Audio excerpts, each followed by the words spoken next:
வங்கி சார்பில் மெகா சில்லறை, விவசாய மற்றும் சிறு குறு நடுத்தர தொழில் நிறுவனங்களுக்கான கடன் முகாம் ரூபாய் 1300 கோடி கடனுதவி வழங்கப்பட்டது. கோவையில் இந்தியன் வங்கியின் கோவை கள பொது மேலாளர் அலுவலகம் சார்பில் மெகா சில்லறை, விவசாய மற்றும் சிறு குறு நடுத்தர தொழில்துறையினருக்கு கடன் முகாம் ரேஸ்கோர்ஸ் தாஜ் விவாந்தா ஹோட்டல் அரங்கில் நடைபெற்றது. இந்நிகழ்ச்சிக்கு இந்தியன் வங்கியின் சில்லறை வணிகம் மற்றும் MSME பிரிவின் முதன்மை பொது மேலாளர் சுஜய் மாலிக் தலைமை தாங்கினார்.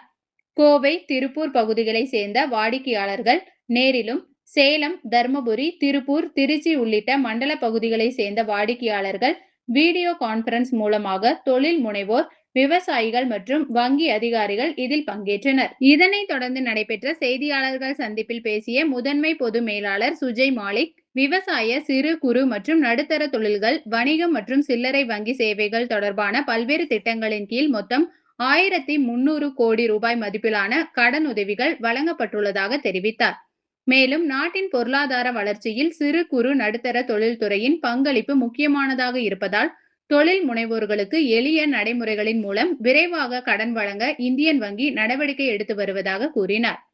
புதிய தொழில் தொடங்குவோர், பெண்கள், தொழில் முனைவோர், இளைஞர்கள் மற்றும் விவசாயிகள் பயன்பெறும் வகையில் பல்வேறு சிறப்பு கடன் திட்டங்கள் செயல்படுத்தப்பட்டு வருவதாகவும் தெரிவித்தார்.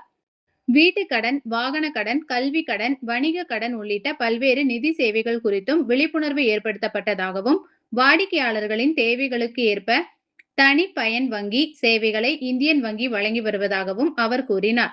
இந்த மெகா கடன் முகாம் மூலம் நூற்றுக்கணக்கான பயனாளிகளுக்கு கடன் ஒப்புதல் ஆணைகள் வழங்கப்பட்டதுடன் தொழில் வளர்ச்சி மற்றும் வேலைவாய்ப்பு உருவாக்கத்திற்கும் இது ஊக்கமளிக்கும் என அவர் தெரிவித்தார்.